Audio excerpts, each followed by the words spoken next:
বেঈমানেরা তোমরা শুনে নাও, যারা বলছো কোরআনটা আমি আল্লাহর নয়, তোমরা যারা বলছো মুহাম্মাদুর রাসূলুল্লাহ এই কোরআনটা বানিয়েছে, আমি আল্লাহ তোমাদেরকে চ্যালেঞ্জ দিলাম রে বান্দা, যদি বলো কোরআনটা বিশ্ব নবী বানিয়েছে, তাহলে আমি আল্লাহ বলছি মুহাম্মাদুর রাসূলুল্লাহ একজন মানুষ, তোমরাও তো মানুষ। পার্থক্য হলো নবীজির কাছে ওহী নাজিল হয়, তোমাদের কাছে হয় না। যদি বলো মুহাম্মদ কোরআন নাজিল করে বানিয়েছে, তাহলে তোমরা মানুষ, তোমরা কেন বানাতে পারো না? নাস্তাঈনুহু ওয়া নাস্তাগফিরুহু ওয়া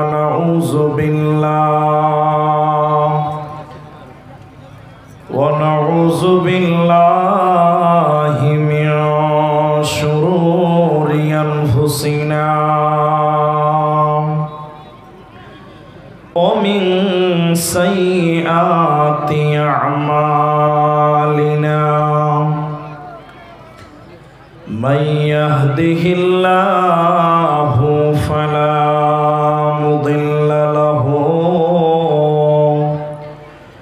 ওয়া মান ইউদ্লিলহু ফালা হাদিয়া লাহু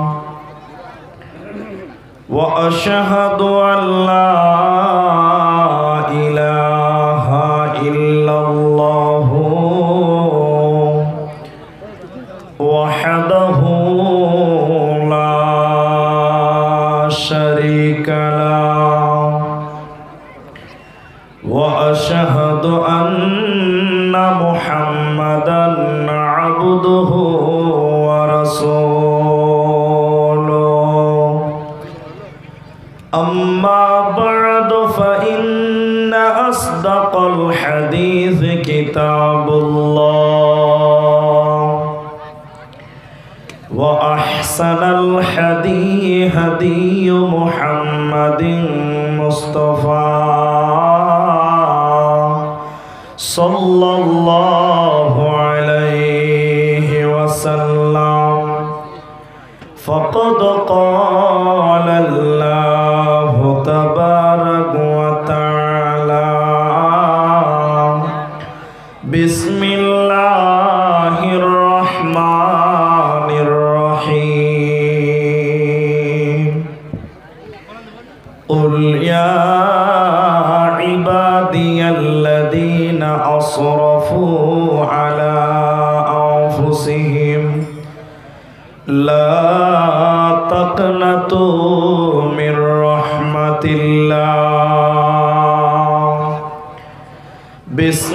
বিসমিল্লাহির রহমানির রহিম কুল হুয়াল্লাহু আহাদ আল্লাহুস সামাদ লাম ইয়ালিদ ওয়া লাম ইউলাদ ওয়া লাম ইয়াকুল লাহু কুফুয়ান আহাদ।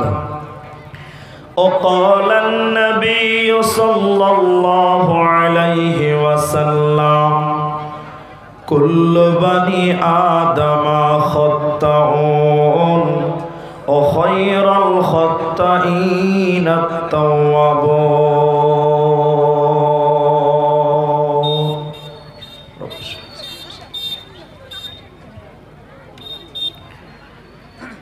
মরণ পাখি যে দিন এসে করবে ডাকা ডাকি, থেমে যাবে জীবন তোমার, বন্ধ হবে আখি। মরণ পাখি যে দিন এসে করবে ডাকা ডাকি, থেমে যাবে জীবন তোমার, বন্ধ হবে আখি। দুনিয়াতে আছো তুমি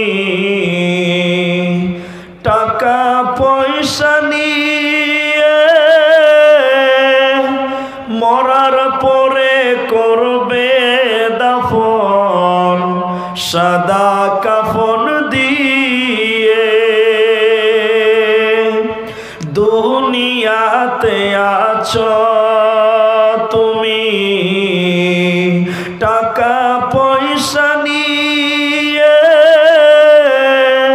মরার পরে করবে দাফন সাদা কাফন দিয়ে। যাইবে তুমি খালি হাতে, থাকবে পরে সবে, থেমে যাবে জীবন তোমার, বন্ধ হবে আখি। ওরে মন, থেমে যাবে জীবন তোমার, বন্ধ হবে আখি। আমল ঝুরি কর ভারী, সময় যে আর নাই, মরণ পাখি দিলে রে ডাক, রবে না উপায়।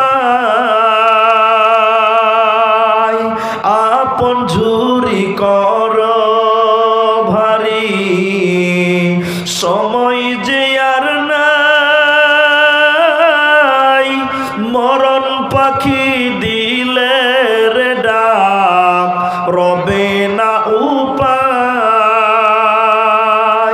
খাঁচা ছেড়ে উড়ান দিবে, কেমনে ধরে রাখি, থেমে যাবে জীবন তোমার, বন্ধ হবে আখি। ওরে মন,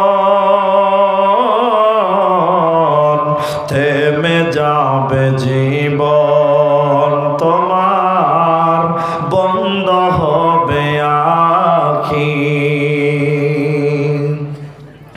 দুনিয়ারি রং তামাশায়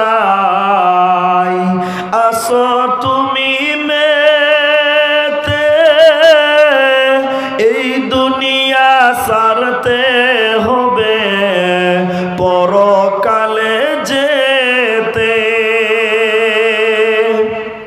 দুনিয়ারি রং তামাশায় আসো তুমি মেতে, এই দুনিয়া সারতে হবে পরকালে যেতে। জান্নাত জাহান্নামের কথা মনে আসে না কি, থেমে যাবে জীবন তোমার, বন্ধ হবে আখি। মরণ পাখি যেদিন এসে করবে ডাকা ডাকি, থেমে যাবে জীবন তোমার, বন্ধ হবে আখি।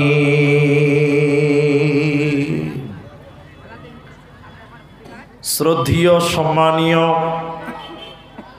আপমা জনসাধারণে নির্বাচিত চলমান সভার সুযোগ্য সভাপতি, স্টেজে ওলামায়ে কেরাম, অতিথিবৃন্দ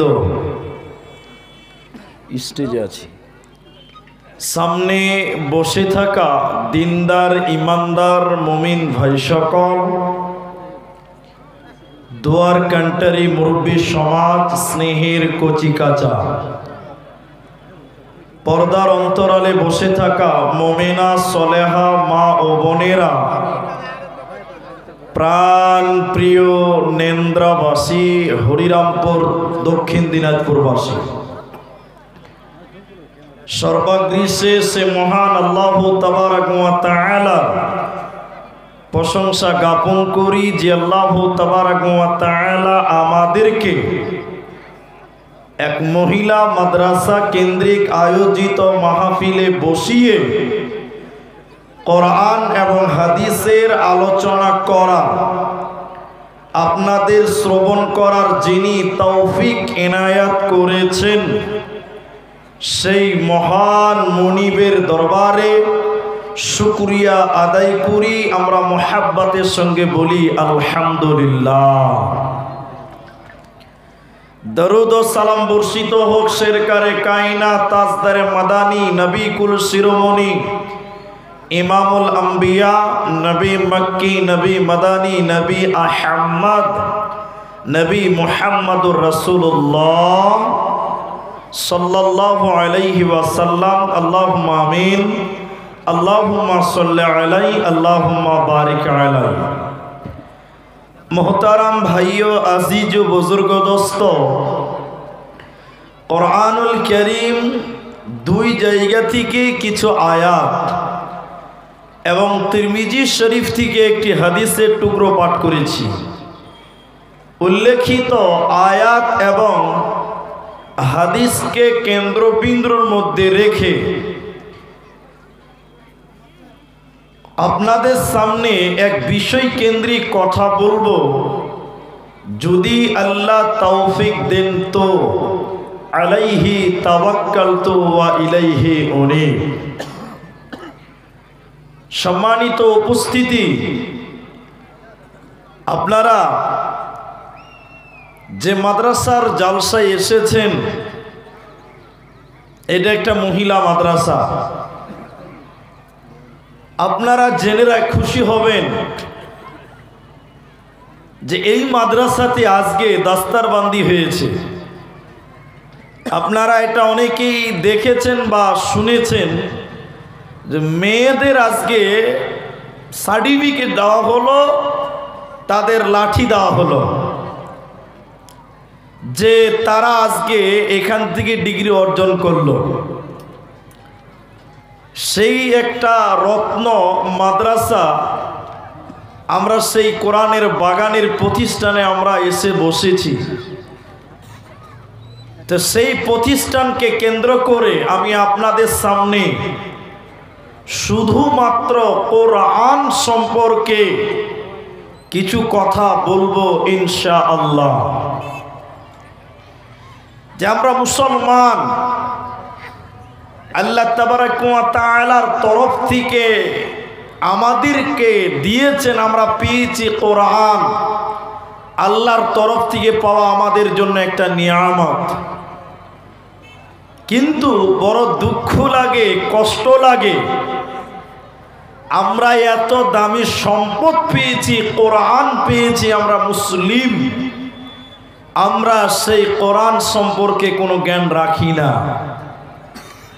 আমরা সেই কোরআনের অস্তিত্ব জানি না।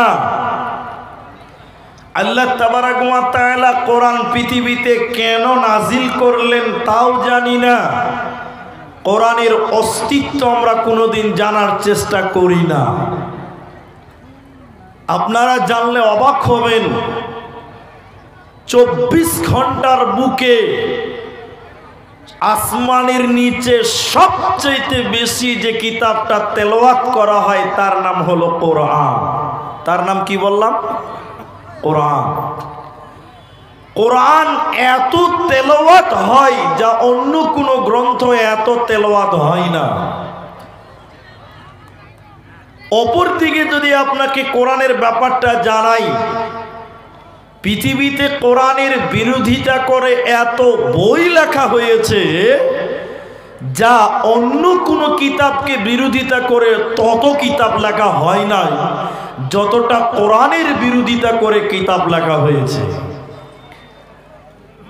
যুগে যুগে কালে কালে শুধু নন মুসলিম নয়, বরং মুসলিমেরাও, আমাদের ভিতরের আমাদের ঘরের ছেলে মেয়েরাও এই কোরআনকে অপমান করেছেন, কোরআনটাকে মিথ্যা বলেছেন, কোরআনকে অপমান করেছেন। আপনারা জানেন তসলিমা নাসরিন, এটা বাংলাদেশের লেখিকা, পতিতালয়ের নারী। সে কোরআনকে হাতে নিয়ে বলেছিল, কোরআন নারীদের উপরে জুলুম করেছে, বোঝা চাপিয়েছে যে কোরআন। বলে কেন?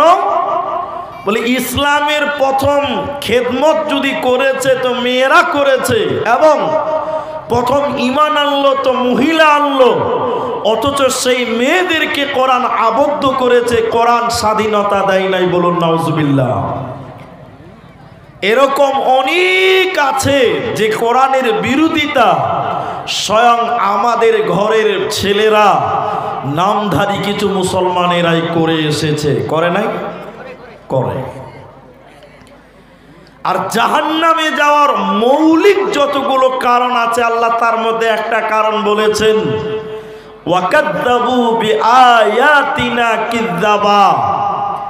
যারা আল্লাহর আয়াতকে, কোরআনকে যারা মিথ্যা মনে করত, কোরআনটাকে অবজ্ঞা করত, অপমান করত, মিথ্যা মনে করত, এই কোরআনকে মিথ্যা মনে করার কারণে আল্লাহ জাহান্নাম দিবে। বলুন নাউজুবিল্লাহ। তাহলে আপনি মুসলিম, আল্লাহ আপনাকে দিয়েছে নিয়ামত কোরআন, তো আপনি মুসলিম হিসাবে কোরআনের কি অর্জন করেছেন, কোরআনের কি হক আদায় করেছেন? বলুন। কোনো হক আদায় আপনি করেননি। উল্টো যারা কোরআনের প্রতিষ্ঠানে পড়াশোনা করে তাদেরকে আপনি বলেছিলেন ও তো ফকিরি বিদ্যা পড়ে। বলে না? এটা বলুন, বলে না? বলে। আপনি নিজে কোরআন তো পড়েন না বা কোরআনের সঙ্গী হননি। যারা কোরআনকে নিয়ে সম্পর্ক গড়ে, কোরআনের জীবন গড়ে, তাদেরকে আপনি টিটকারি করেছেন। আপনি কোনোদিন ভাবেননি যে কোরআনটা আপনার কতটা প্রয়োজন, জানাটা কতটা প্রয়োজন, এটা আপনি কোনোদিন চিন্তা ভাবনা করেননি। আমরা প্রথমে চলুন কোরআনের কাছ থেকে আমরা কিছু উত্তর নিব। কোরআনকে জিজ্ঞাসা করব কোরআনের পরিচয়, কোরআনকে জিজ্ঞাসা করব কোরআন কেন, কোরআনের অস্তিত্ব, কোরআনের পরিচয়। আপনি কোরআনকে জিজ্ঞাসা করবেন তো কোরআন আপনাকে একটা একটা করে জবাব দিবে। আপনি কোরআনের অস্তিত্ব প্রথমে আপনি খোঁজ করুন কোরআনের কাছ থেকে। আল্লাহ তাবারাক ওয়া তাআলাকে জিজ্ঞাসা করেন কোরআনকে, হে কোরআন, হে কোরআন, তুমি পৃথিবীতে কোন জায়গায় এসেছিলে তুমি বলো। কোরআন আপনাকে তার জবাব দিয়ে দিবে। কোরআন বলে, বিসমিল্লাহির রহমানির রহিম, লা উকসিমু বিহাদাল বালাদ। কোরআনকে জিজ্ঞাসা করেন, কোরআন তুমি কোথায় এসেছিলে বলো। কোরআন বলছেন আমি দুইখানা শহর কেন্দ্রিক নাজিল হয়েছে, একটা মক্কা মুকাররমা, অপরটি মদিনা মুনাওয়ারা। কোরআনে যত সূরা আছে কোনটা মক্কাতে কোনটা মদিনাতে অবতীর্ণ হয়েছে। এজন্য কোরআন বলছেন আমি দুইখানা শহর কেন্দ্রিক নাজিল হলাম। শুধু তাই নয়, কোরআনকে জিজ্ঞাসা করেন, হে কোরআন তুমি কোথা থেকে এসেছিলে বলো। কোরআন বলছেন বাল হুয়া কোরআনুম মাজিদ ফি লাওহিম মাহফুজ। আমি লাওহে মাহফুজ থেকে দীর্ঘ 23 বছর সময় পৃথিবীতে এসেছে রে বান্দা। কোরআনকে তৃতীয় প্রশ্ন করেন, কোরআন তুমি লাওহে মাহফুজ থেকে এসেছ, মক্কা মদিনায় এসেছ সেটা জানলাম, তো তুমি কখন এসেছো তুমি বলো। কোন দিনে কোন মাসে তুমি এসেছিলে তুমি বলো। কোরআন বলছেন শাহরু রমাদানাল্লাযী উনজিলা ফীহিল কোরআন। আমি রমজান মাসে পৃথিবীতে এসেছে রে বান্দা। কোরআন পৃথিবীতে রমজান মাসে এসেছে, মক্কা মদিনাতে এসেছে আপনার কিনা লাউহে মাহফুজ থেকে পৃথিবীতে তার আগমন ঘটেছে। এবার কোরআনকে আবার জিজ্ঞাসা করব, কোরআন তুমি রমজান মাসে কখন এসেছো, কোন টাইমে তুমি এলে তুমি বলে দাও। রমজান তো একটা গোটা মাস 30 দিনকে বলা হয়, তাহলে তুমি কোন দিনে তোমার আগমন ঘটেছে বলো। কোরআন বলছে বিসমিল্লাহির রহমানির রহিম, ইন্না আনজালনাহু ফি লাইলাতিল কদর। আমি রমজানের শেষের 10-এর বেজর রাত্রিতে এসেছে, আমি লাইলাতুল কদরের রাত্রিতে আমার আগমন ঘটেছে।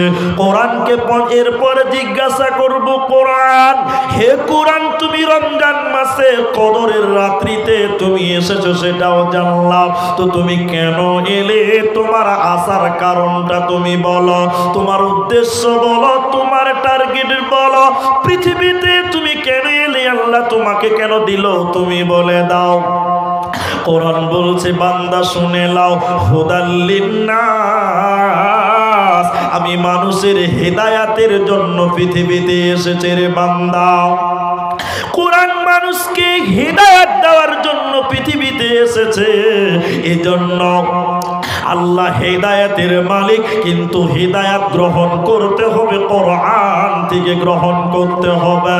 এজন্য বিশ্বনবী বলেছেন শুনে নাও, মানিত্তাবাল হুদা বিগাইরিল কোরআন, পৃথিবীর কোন মানুষ যদি কোরআন বাদ দিয়ে অন্য কোথাও হেদায়াতের জন্য যায়, আল্লাহর নবী বলেন পৃথিবীর কোন লোক কোরআন বাদ দিয়ে যদি অন্য কোথাও হেদায়াতের জন্য যায়, তো বিশ্ব নবী বলছেন ওই লোকটা গুমরাহ হবে। কথা নবীজি বলেননি, বরং আল্লাহর নবী বলছেন আদাল্লাহুল্লাহ, আল্লাহ নিজে তাকে গুমরাহ করবে।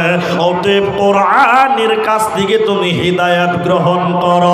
এজন্য কোরআন বলেন বান্দা আমি পৃথিবীতে কেন এসেছি তোমরা শুনে নাও, হুদাল লিন্নাস, আমি মানুষের জন্য হেদায়াত। তাহলে কোরআন মানুষকে হেদায়াত দেওয়ার জন্য এসেছে। কোরআন আপনাকে হেদায়াত দিবে, কোরআন থেকে হেদায়াত গ্রহণ করতে হবে। এখন আপনাকে দুটি কথা বলছি, খুব ভালো করে বুঝেন, খুব ভালো করে বুঝার চেষ্টা করবেন আপনি। আল্লাহ কোরআনে আরেক জায়গায় বলেছেন সূরা আনফালে, ওয়াইদা তুলিয়াত আলাইহিম আয়াতুহু যাদাতুহুম ঈমানাও। আল্লাহ বলছেন কোরআন তেলাওয়াত করবে বা কোরআন শুনবে তো মুমিনের ঈমান বাড়বে। আর আল্লাহর কোরআন বলছেন হুদাল লিন্নাস, এই কোরআনটা মানুষের জন্য হেদায়াত, সুস্পষ্ট পথ প্রদর্শক হিসেবে আল্লাহ কোরআনটা পাঠিয়েছে। তাহলে কোরআন থেকে কি নিতে হবে? হেদায়াত। আর আল্লাহ বলছেন কোরআন মুমিন পড়বে তো তার ঈমান বাড়বে। এখন আমি দুটি কথা বলবো, বুঝার চেষ্টা করবেন, যারা জানেন তারা হ্যাঁ বলবেন। আমাদের ভারতবর্ষের একটা লোক ইসলাম থেকে বেরিয়ে গেছে, তিনি ডক্টর ওয়াসিম রেজভি, নাম শুনেছেন আপনারা? হ্যাঁ না বলুন, শুনেছেন তো? ওই লোক যেদিন ইসলাম থেকে খারিজ হয়, ইসলাম থেকে যেদিন বেরিয়ে যায়, সেদিন কোরআন হাতি নিয়ে বলছেন কোরআন থেকে 26টা আয়াত বাদ দিতে হবে। বলুন নাউজুবিল্লাহ। কোরআন থেকে কটা আয়াত? 26টা আয়াত বাদ দিতে হবে। ওই ইসলাম থেকে বেরিয়ে গেছে। এখন আপনাদেরকে আমি যেটা জিজ্ঞাসা করতে চাইছি, একটু জবান খুলে বলুন। তাহলে ইসলাম থেকে বেরিয়ে গেল ওয়াসিম রিজভী, আচ্ছা ও কোরআন পড়েছে কি পড়ে নাই? পড়েনি। অনেকেই বলছেন পড়েছে, আবার অনেকেই বলছেন পড়ে নাই।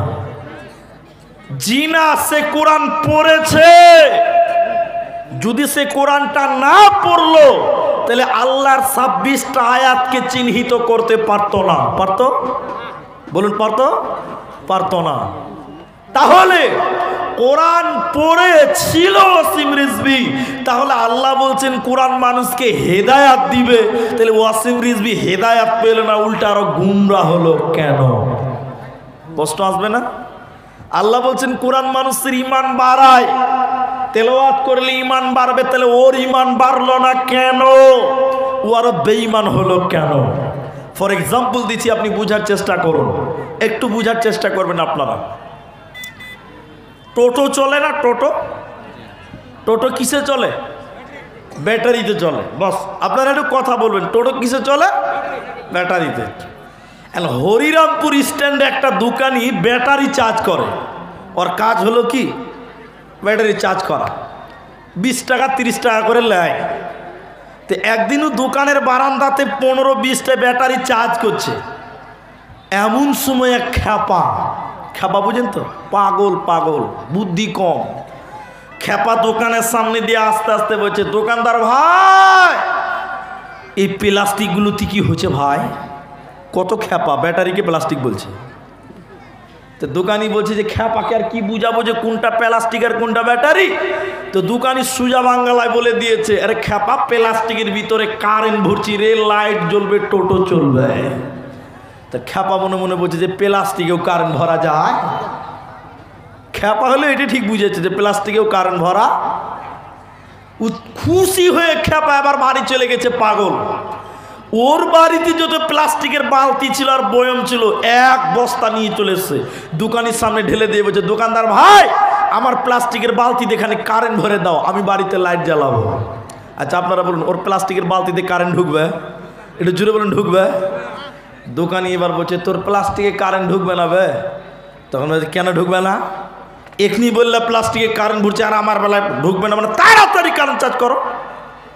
দোকানি যখন ভয়ে থরথর করে কাঁপতে লেগেছে, খ্যাপা যখন রেগে গেছে কাঁপতে লেগে গেছে, যে শালা খ্যাপা কোথায় মারবে, খ্যাপার আবার বিচার টিচার নাই, বিচার আছে। এবার দোকানি বলছে, তোর প্লাস্টিকে কারেন্ট হবে না। বলছে, না তোমার প্লাস্টিকে হবে আর আমার হবে না, মানে তাড়াতাড়ি কারেন্ট ভরো। একটু আপনারা মহব্বতের সঙ্গে বলুন, ওর প্লাস্টিকে কারেন্ট ঢুকবে?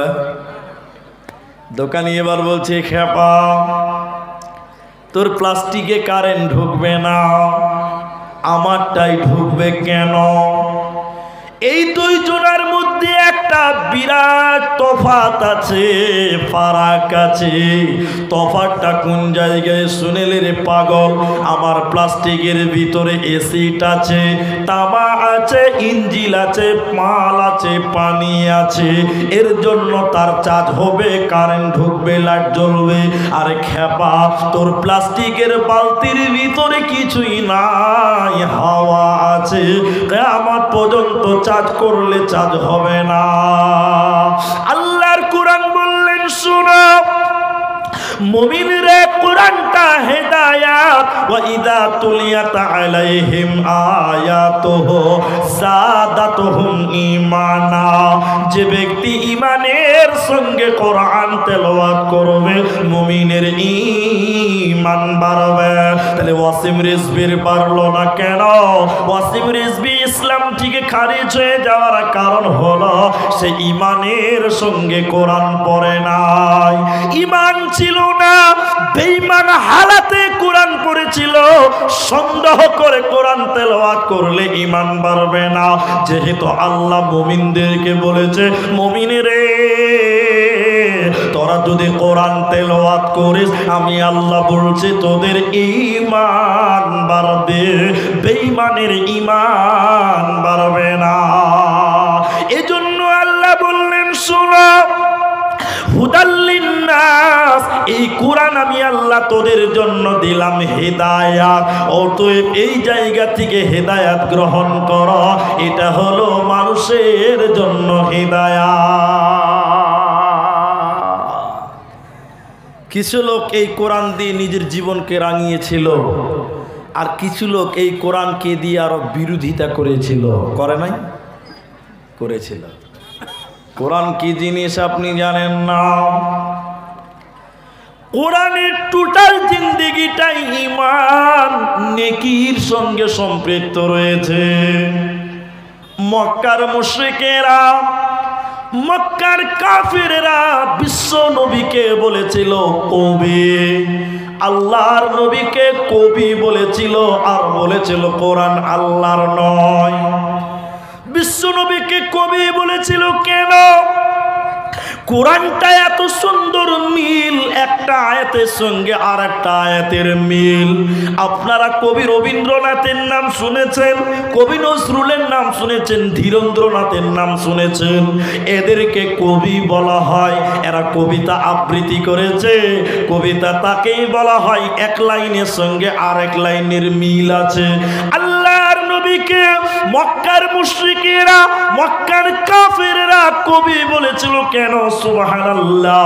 কোরআনের এত সুন্দর মিল পৃথিবীর কোনো মানুষ এত সুন্দর মিলাতে পারে না।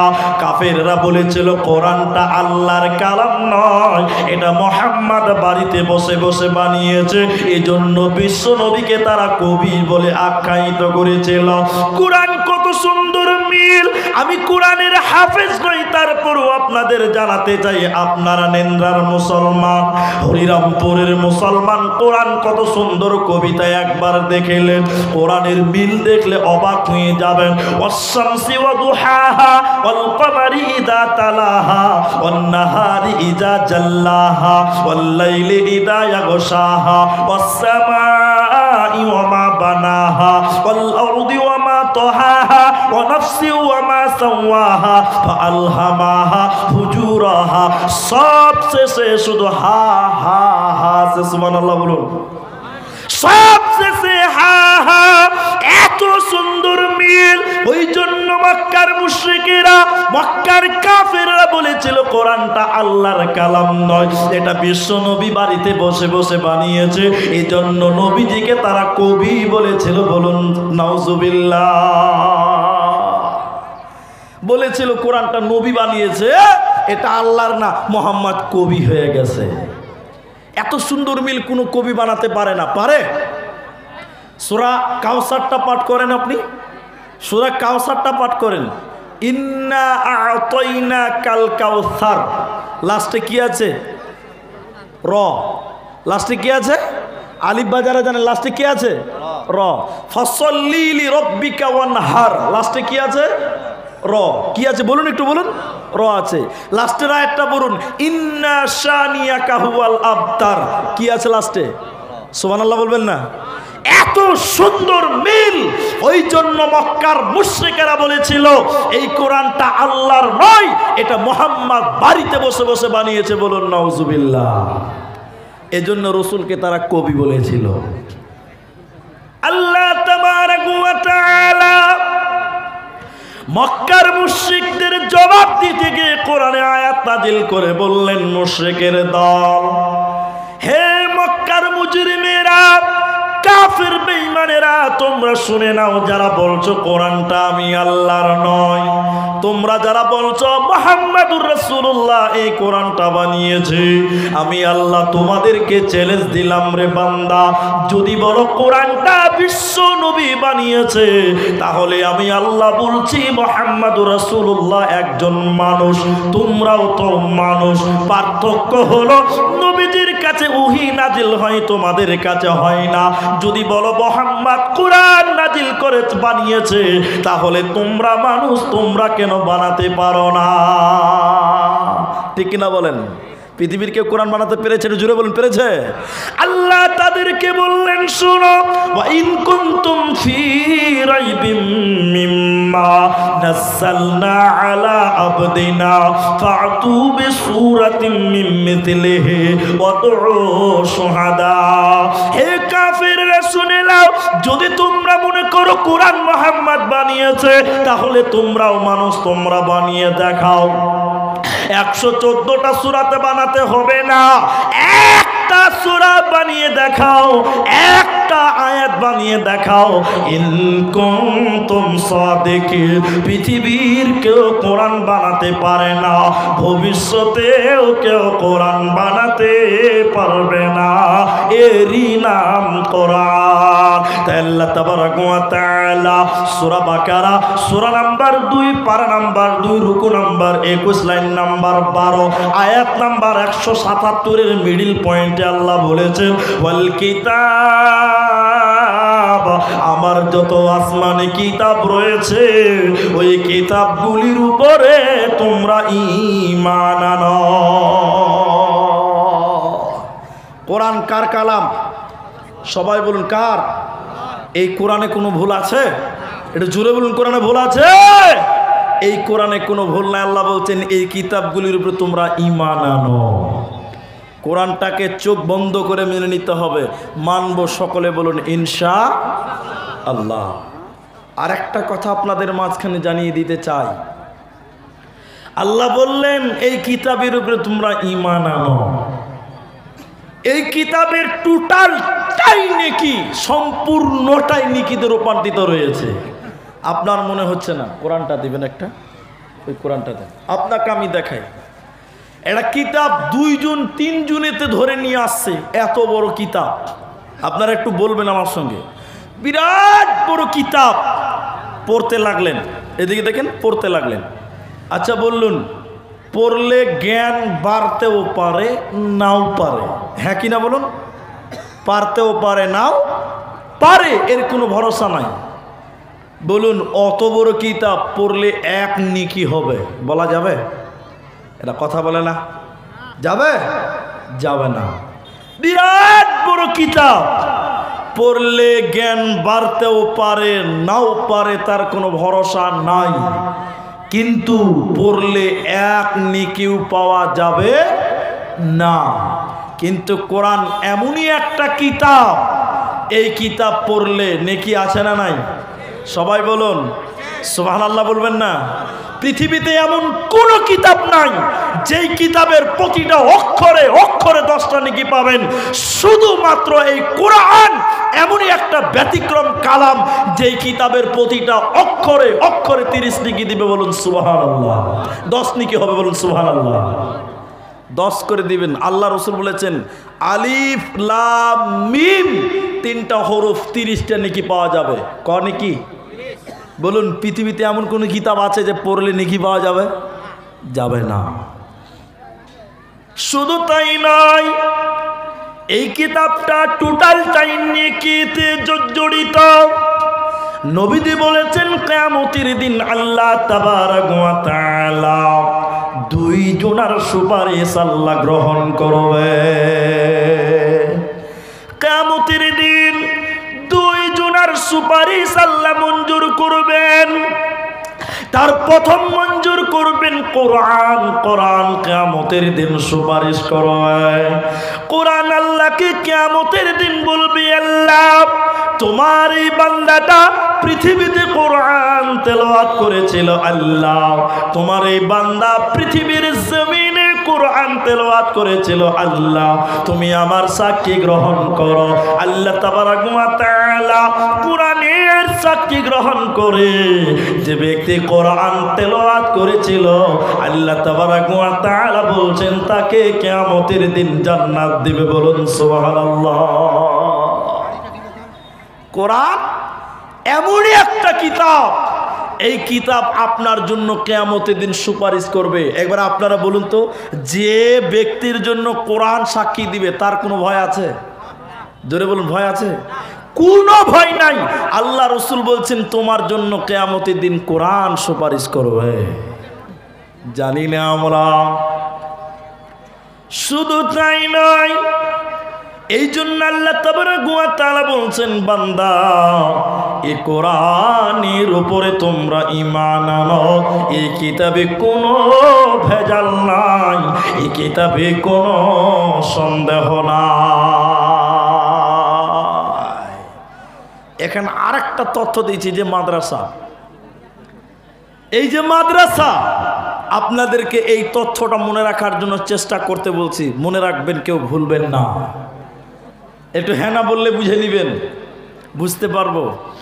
আমাদের দেশের অনেক অনেক নেতা আছে, আমি নাম বলবো না, তারা বলছে যে এনআরসি করে মুসলমানগুলোকে বাংলাদেশে তাড়বো, বলে না? হ্যাঁ না বলুন, আমি কারো নাম নিচ্ছি না, বলছি কি না বলুন। বলছে এনআরসি করবো আসামের মতন, আর মুসলমানগুলোকে বাংলাদেশে তাড়বো, বলে না? এমন লোক বলছে যে বলছে গুরুর দুধের সোনা তৈরি হয়, চিনতে পেরেছেন আপনারা? আশা করি চিনতে পেরে গেছেন।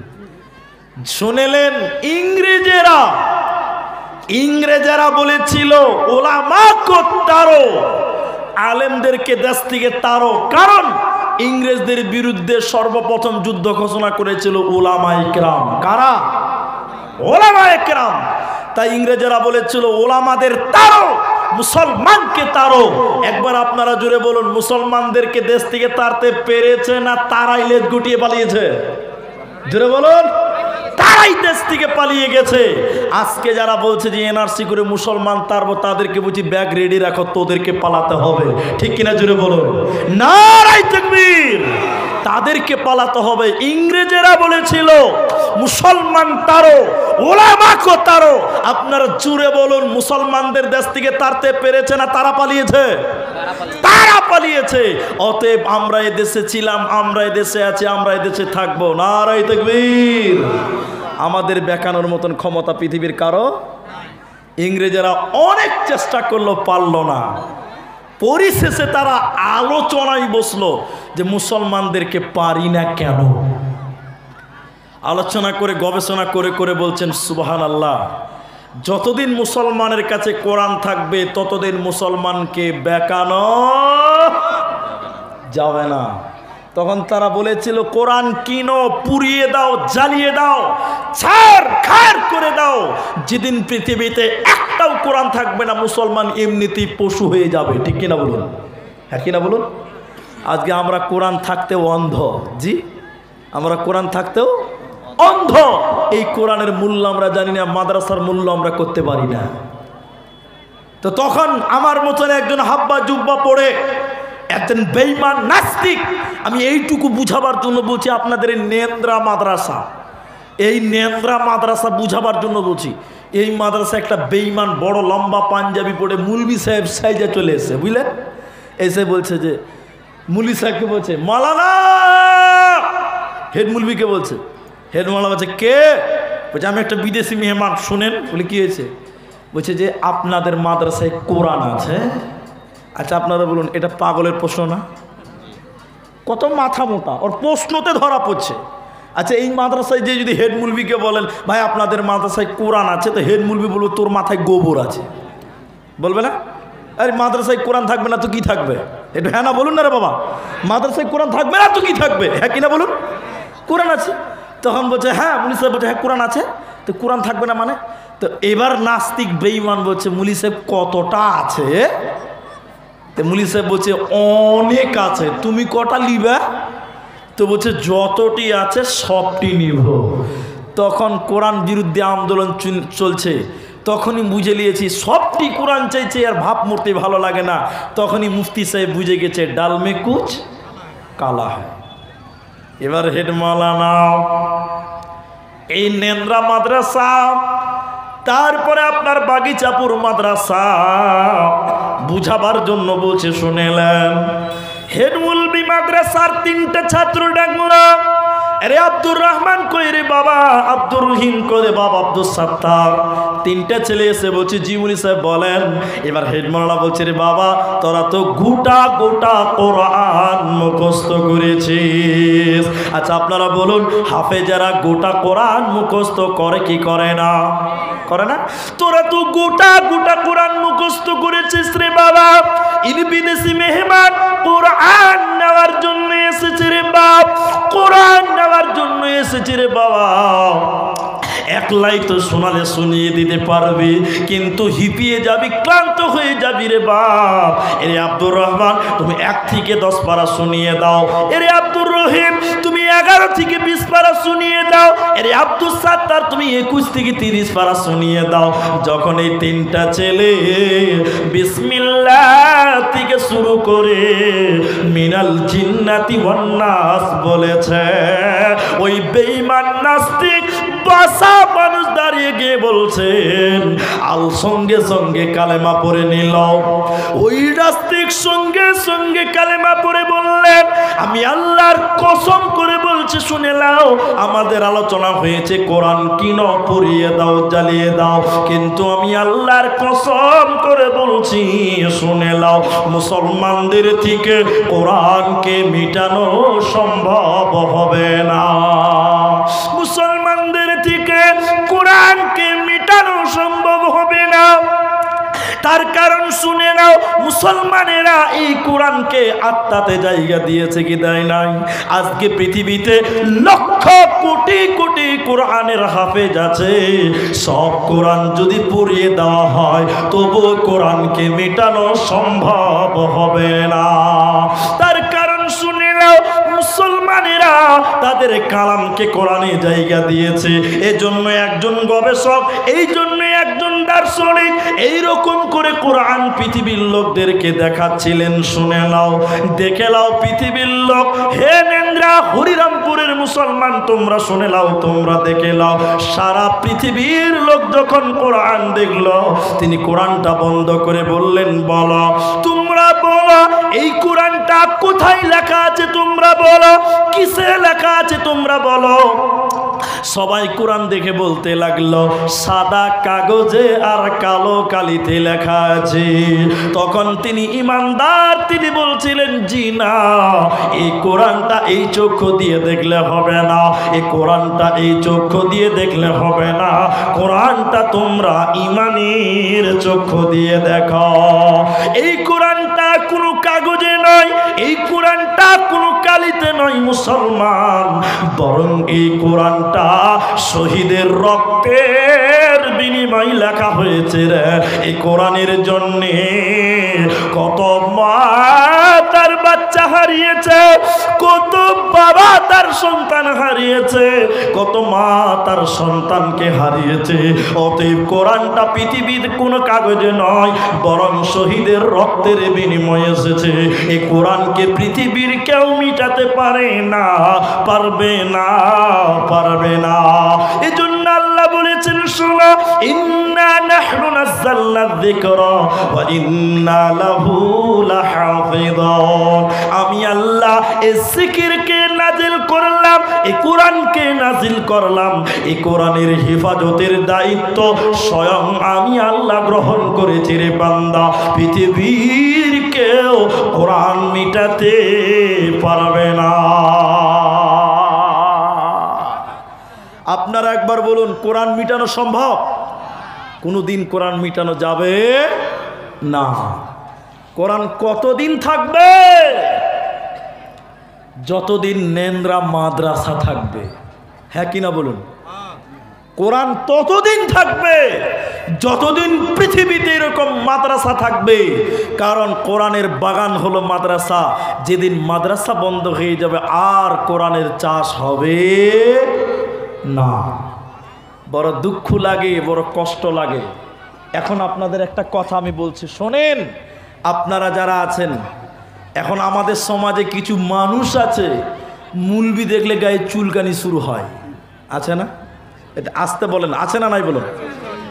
মাদ্রাসার তালবিলিম দেখলেই মনে করে এরা আবার জানে কি, এরা তো ফকিরি বিদ্যা পড়ে, নাউজুবিল্লাহ বলুন, আছে না? অথচ আল্লাহ রসুল বলেছেন, খায়রুকুম মান তাআল্লামাল কোরআন। সবচেয়ে ভালো কে? আল্লাহ রসুল বলছেন সবচেয়ে ভালো হলো সেই ব্যক্তি যে কোরআন শিখে এবং অপরকে শিক্ষা দেয়। বলুন সুবহানাল্লাহ। আপনি মাদ্রাসার মুলবি সাহেবকে মনে করেন যে 10,000 টাকা বেতন, এদের আবার দুনিয়াতে কি আছে? আপনি মনে করেন 5,000 টাকা বেতন, এদের কি মূল্য আছে? শোনেন, এদের মূল্য আল্লাহর কাছে সবচেয়ে বেশি। রসুলের নজরে সবচেয়ে ভালো লোক হলো তারা যারা কোরআন শিখে এবং শিক্ষা দেয়। বলুন সুবহানাল্লাহ। এই জন্য আমাদের সমাজে অনেক পুরুষ মানুষ আবার ভালো আছে যারা মাদ্রাসার খেদমত করে, করে না? কোরআনের খেদমত করে।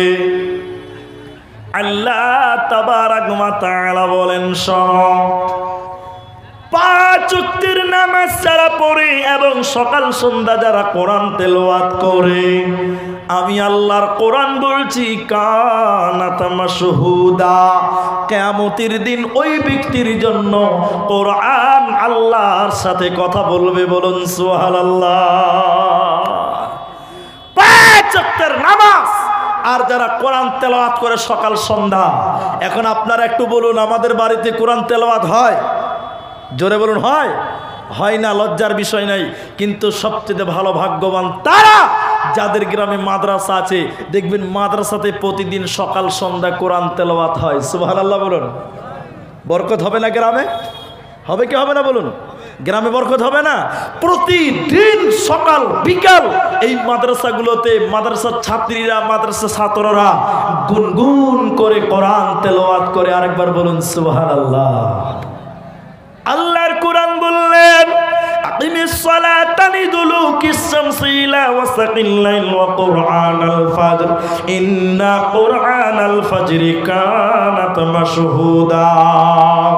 যারা পাঁচ ওয়াক্তের নামাজ পড়বে, সকাল সন্ধ্যা যারা কোরআন তেলাওয়াত করবে, আমি আল্লাহ বলছি তাদেরকে কিয়ামতের দিন আমি কোরআন আল্লাহর সঙ্গে কথা বলবো, কোরআন তার জন্য সুপারিশ করবে। ওই লোকের কোনো চিন্তা রবে না, রবে না। তাহলে মাদ্রাসার তালিব ইলমদেরকে ভালোবাসবো, বলুন ইনশাআল্লাহ। কথা বলেন এরা ইনশাআল্লাহ বললে পাপ হবে বা? মাদ্রাসার মুলবিদেরকে সম্মান করব, বলুন ইনশাআল্লাহ। আপনাদের দিকে ইমামদের বেতন ভালো? বলেছে ইমামদের বেতন ভালো? 4000? আল্লাহু আকবার। তাহলে একটা সুন্দর একটা কথা মাঝখানে বলে দিছি, শুনেন, জ্ঞান বাড়বে। একটা মসজিদ তৈরি করেছে বললেন 1 কোটি টাকা। কত টাকা দে? 1 কোটি টাকা। এবার কমিটির লোক বলছে আরে মসজিদ তো ভালোই করলি, তো মুলি সাহেবের ঘরটা কোথা হবে? এবার কমিটির লোকের মধ্যে একটা আলোচনা, মাসোয়ারা চলছে। কে বলছে পায়খানার পাঞ্জরে এখানে জায়গা আছে, 2 হাত ওখানে করে দেখা। হ্যাঁ না বলুন, এরকম লোক নাই? কেউ কেউ বলছে যে সিঁড়ির তলে খানিক জায়গা ফালতু পড়ে আছে, ওই জায়গাটা ভালো হবে বেকার পড়ে থাকার চাইতে। অনেক জায়গায় দেখবেন ইমামের ঘর হয় সিঁড়ির তলে, আছে না নাই বলুন? হ্যাঁ না বলুন? তো 1 কোটি টাকা খরচা করে মসজিদ করেছে, আর ইমামের বেতন 4 মাস থেকে বাকি আছে। ক মাস? 4 মাস। একদিন এই মসজিদের সেক্রেটারির ছেলে গেছে কলকাতাতে চাকরির ইন্টারভিউ দিতে, বুঝলেন? চাকরির কি দিতে? ইন্টারভিউ দিতে। ইমাম সাহেবের কাছে জোহরের নামাজ পড়ে যেয়ে বলছে মুলি সাহেব, আমার ছেলেটা কলকাতাতে গেছে মাস্টারি পরীক্ষা দিবে, ইন্টারভিউ দিতে গেছে, তা আপনি একটু আমার বেটার জন্য একটু দোয়া করে দেন, চাকরিটা যেন মঞ্জুর হয়ে যায়। আর মুলবিরা এমনই চিজ, ও এমন করে মারবে কাউকে দেখাতেও পারবে না, বলতেও পারবে না। হ্যাঁ কিনা বলুন? এবার মুনি সাহেব বলছে চান্স আজকে পেয়ে গেছি রে বাপ, তোমার ছেলের জন্য আজকে দোয়া করবো। একটু বসেন বাপ, তোমার ছেলের জন্য দোয়া করব। এবার ইমাম সাহেব নামাজ পড়িয়ে বলছে ভাই আপনারা বসেন, সেক্রেটারির ছেলে কলকাতা ইন্টারভিউ দিতে গেছে, একটু দোয়া করতে বলেছে চাকরির জন্য হয়ে যায়, তো আমরা একটু দোয়া করব, এটা বুঝাবার জন্য বলছি। এবার মুনি সাহেব হাত তুলে দোয়া করতে, সুন্দর করে দোয়া করতে করতে বলছে আল্লাহ তুমি সেক্রেটারির ছেলেকে চাকরি দাও, সম্মানের চাকরি দাও আল্লাহ, বেতন যেন আমার মতন 4000 টাকা হয়। কি হবে? সেক্রেটারির সঙ্গে সঙ্গে হাত ছেড়ে দেবো, যাই মুনি সাহেব এটা কি দোয়া চলছে তোমার? হ্যাঁ এই মুন্ডি সাহেব তোমার এটা কি দোয়া চলছে? 4000 বেতন আমার হবে, আমার ছেলের হবে? তখন বলছে যে না মুলি সাহেব, তখন মুলি সাহেব বলছে যে না সেক্রেটারি সাহেব, আমার যদি 4000-এ চলে তা আপনার ছেলের কেন চলবে না? জি। তখন সেক্রেটারি বলছে মুলি সাহেব আপনার বেতনে বরকত আছে। এরকম লোক আছে না যে বলে যে মুলবিদের কামায় বরকত আছে? আছে, হ্যাঁ কিনা বলুন? এরা আরো চালাক লোক। যখনই বলবে যে মুলবিদের কামায় বরকত আছে, তখন বলবি তাহলে তুই আমার তাহলে আর তোরটা আমাকে দে, আমার বরকতটা 2 বাড়িলেই চল যা। কত রকম লোক দুনিয়াতে আছে, আছে কিনা বলুন? আল্লাহর নবী বললেন শোনো, এজন্য আরেকটা আয়াত বলে আমি মূল আলোচনার দিকে নিয়ে যাব, আপনাদের মূল উদ্দেশ্য। আল্লাহ তাবারাক ওয়া তাআলা কোরআনে বলেছেন শোনো, সেই জামানার কাফেররা বলতো ওয়াকালাল্লাযীনা কাফারু লা তাসমাউ লিহাদাল কোরআন, সব চলবে কিন্তু কোরআন চলতে দেওয়া যাবে না। উতবা সাহেবা এরা মক্কাতে প্রচার করে বেড়াচ্ছে, হে বিদেশের লোকেরা আমাদের গ্রামে একটা পাগল আছে, তোমরা তার কথা শুনবে না, বলুন নাউজুবিল্লাহ। পাগল মানে নবীজির কথা বলছে। কার কথা? নবীজির কথা বলছে। বিদেশের লোক যারা হজ করতেছে তারা বলছে এ আবার কোন পাগল রে বাবা, যার জন্য মাইকে এলান করে বেড়াচ্ছে, যার জন্য চিল্লিয়ে বেড়াচ্ছে, ঢোক ডাল পিটিয়ে বেড়াচ্ছে। আবার বলছে তার কথা শুনবে না, দেখতে মানা করে না কিন্তু শুনতে মানা করে। তখন মানুষের প্রশ্ন জাগবে না বাপ, যে এটা আবার কেমন পাপ? আচ্ছা শুনতে মানা করছে, দেখতে মানা করে না। তখন 3-4 জন কাফের বলছে চ আমরা দেখবো, শুনবো না। তখন আরেকজন বলছে কি করে দেখবি শুনবি না? তখন বলছে কানের ভিতরে আঙুল ভরে দে, দেখতে পাবি কিন্তু শুনতে পাবি না। ই তো কম জিনিস লয়, চালাক। এবার তারা বিদেশের কাফেররা কানটা বন্ধ করে নবীজির খুঁজে, পাগলের খুঁজে বেরিয়ে গেল। আল্লাহর নবী কাবার সামনে হাকিমের পাথরে হেলান দিয়ে সূরা রহমান, কেউ কেউ বলেন সূরা কাহফ তেলাওয়াত করছিলেন। কাফেররা যখন নবীজির দিকে গেল, বিশ্ব নবীকে কাফেররা দেখে নিল, দেখে তারা অবাক হয়ে গিয়ে বলল এটা কোনোদিন পাগল হতে পারে না, কারণ পাগল দেখলেই চেনা যাবে, পাগলের শরীরে ময়লা থাকবে, পাগলের শরীরে উস্কো উস্কো চুল থাকবে, এটা কোনোদিন পাগল হতে পারে না। তখন তারা কান থেকে আঙুল সরিয়ে নিল, বিশ্ব নবীর জবানে কোরআন শুনল, কোরআনের প্রেমে পড়ে গিয়ে রাসূলের হাতে তারা হাত রেখে বলেছিল আশহাদু আল্লাহ ইলাহা ইল্লাল্লাহ ওয়া আশহাদু আন্না মুহাম্মাদান আবদুহু ওয়া রাসূলুহু। তারা নবীজির মুখে কোরআন শুনে রাসূলের কাছে হাত রেখে তারা কালেমা পড়ে তারা ঈমান আনলো। অতএব কোরআন এমনই একটা কিতাব, এই কোরআন মানুষকে ঈমান দিতে পারে, এই কোরআন মানুষকে হেদায়েত দিতে পারে। শুধু তাই নয় বন্ধুরা, এই কোরআন তোমাকে জান্নাতে পৌঁছাতে পারে। নারে তাকবীর। কোরআনের টোটাল, কোরআনের পেছনে টাকা দিবেন নাকি, কোরআন শুনবেন নাকি, কোরআনের পেছনে টাইম দিবেন নাকি? এই মাদ্রাসার এক হাজি সাহেব আমাকে কদিন আগে ওই দখলপুকুর মাদ্রাসা আমার সঙ্গে দেখা করে এলো। হাজি সাহেবের অবস্থা দেখলাম কত মন উদার। ওনার ব্যাপারে বলছেন যে ইনি এই মাদ্রাসার জন্য এই বয়সে বাড়ি বাড়ি দিয়ে চাল আদায় করে বেড়াচ্ছে। সুবহানাল্লাহ বলবেন না? মরলে কি আল্লাহ প্রাইজ দিবে আপনি জানেন না। আপনি হয়তো ভাবতে পারেন হাই সাহেব পাগল, বাড়ি বাড়ি এই বয়সে চাঁদা তুলে বেড়াচ্ছে। ছি ছি, আল্লাহর কাছে রয়েছে জান্নাত। কি রয়েছে জোরে বলুন? সম্পূর্ণ কোরআনের সাদৃশ্য যা আছে সম্পূর্ণটাই হলো নেকি। তাহলে এই কোরআন ততদিন থাকবে যতদিন এরকম মাদ্রাসা থাকবে। আমি আপনার দ্বীনি ভাই, আমি আব্দুর রহমান, আপনার জন্য একটা ওভার, আপনার জন্য একটা সুযোগ দিয়ে যাই। সাহাবায়ে কেরাম এই কোরআনের জন্য তারা জীবন পর্যন্ত বিলিয়ে দিয়েছে, তাই নাই? দিয়েছি কি তাই নাই বলুন? সাহাবায়ে কেরাম জীবন পর্যন্ত বিলিয়ে দিয়েছে এই কোরআনটা রক্ষার জন্য, কোরআনটাকে বাঁচাবার জন্য। আজকে আপনারা যতজন মানুষ এই ময়দানে উপস্থিত হয়েছেন, যতজন ব্যক্তি এখানে হাজির রয়েছেন এই মাদ্রাসার জন্য, আমি একটু আপনাদের দিকে হাত বাড়াবো যে সাহাবায়ে কেরাম এই কোরআনের জন্য জীবন পর্যন্ত দিতে দ্বিধা করে নাই। আজকে আপনারা এই মাদ্রাসা, মেয়েদের মাদ্রাসা, যেই মাদ্রাসাতে দাস্তারবান্দি হলো, মেয়েদেরকে আপনার কিনা সার্টিফিকেট দেওয়া হলো, এই রকম কোরআনের প্রতিষ্ঠান যদি আপনি বাঁচান তাহলে কোরআনকে বাঁচানোর নেকি হবে। তাহলে এই মাদ্রাসাটার জন্য, এই কোরআনের বাগানের জন্য আমার সামনে যতগুলি মানুষ আছেন, প্রথম একটা লোক আমি আপনাদের কাছে আবদার করি, এই মাদ্রাসাটার জন্য একজন